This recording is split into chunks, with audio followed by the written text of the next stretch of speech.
আজকের ক্লাসে সবাইকে অভিনন্দন, শুভেচ্ছা। তো আজকের আলোচনার বিষয় হবে শিশিরের উৎপত্তি কিভাবে হয়। শিশির বিন্দুর উৎপত্তি কিভাবে হয়, খুব একটা গুরুত্বপূর্ণ টপিক। আমরা জানি যে শিশির কি এবং কিভাবে সৃষ্টি হয়, the formation of the dew. আমরা সেই বিষয়ে আলোচনা করব। তো আমরা দেখেছি এই শিশিরের সঙ্গে সবাই পরিচিত। সকালে যদি আমরা রাস্তা হাঁটি বা ওই তোমার উদ্ভিদের পাতায়, ঘাসে বা শৈবাল প্রভৃতির ওপর সকালবেলায় ক্ষুদ্র ক্ষুদ্র জলকণা জমা হয়, যেগুলো শিশির বলা হয়। হ্যাঁ, এগুলো আমরা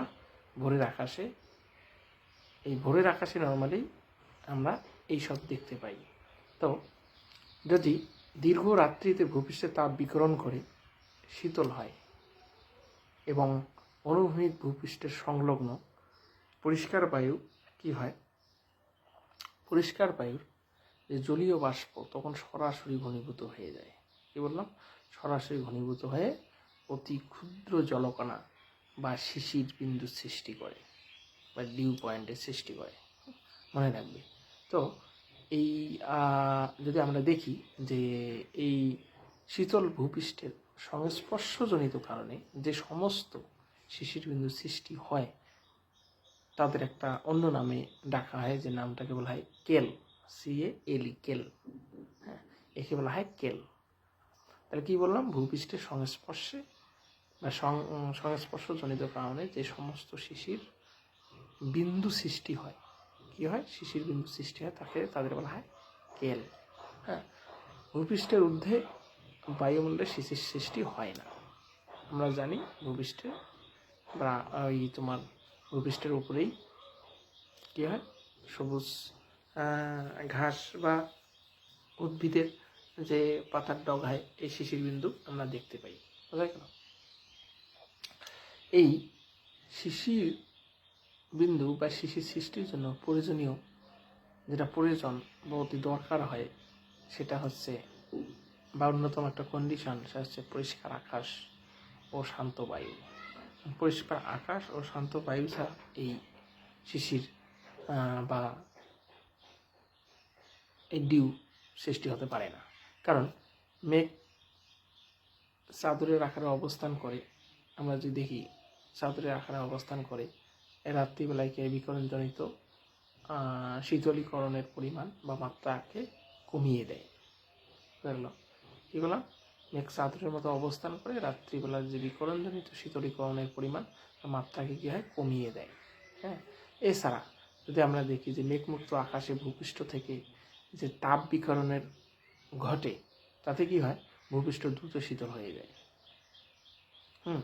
শিশির সৃষ্টির জন্য প্রয়োজন একটা শান্ত বায়ু, শান্ত বা জেন্টেল উইন্ড। কারণ শান্ত বায়ুতে মিশ্রণ ঘটে না এবং শীতল পৃথিবী পৃষ্ঠে সংস্পর্শে ঘনীভবন প্রক্রিয়া সহজেই সম্পূর্ণ হয় বা ঘটে থাকে। বুঝলেন? তো একটা শান্ত বায়ু দরকার।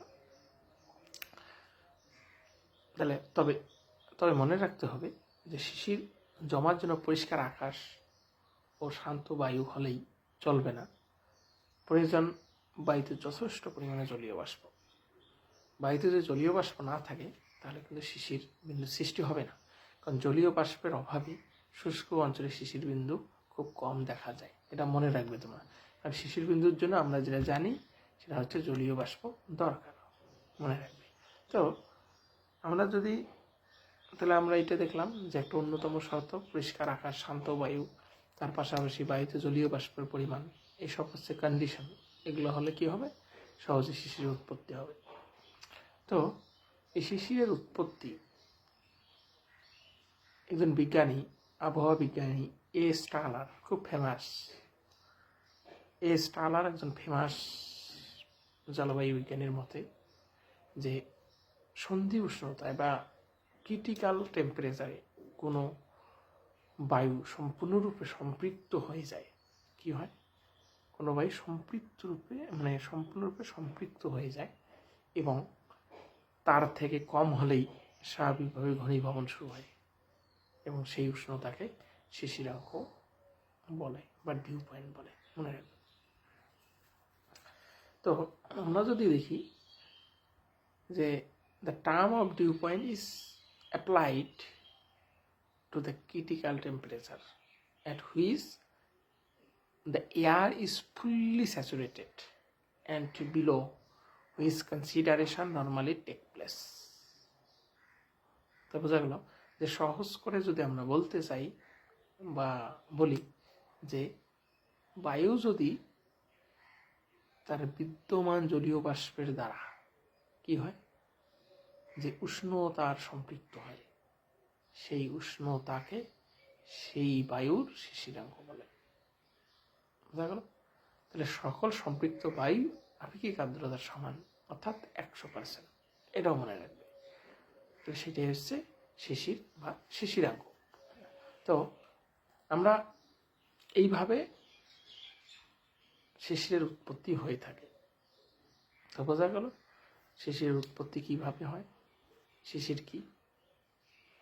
তো পরবর্তী ক্লাসে আর একটা নতুন টপিক নিয়ে আলোচনা করব। সঙ্গে থেকো, পাশে থেকো। ভিডিও ভালো লাগলে অবশ্যই লাইক, শেয়ার, কমেন্ট করবে সবাই। এটা আমি আশা রাখি সবাই কাছে। ধন্যবাদ সবাইকে।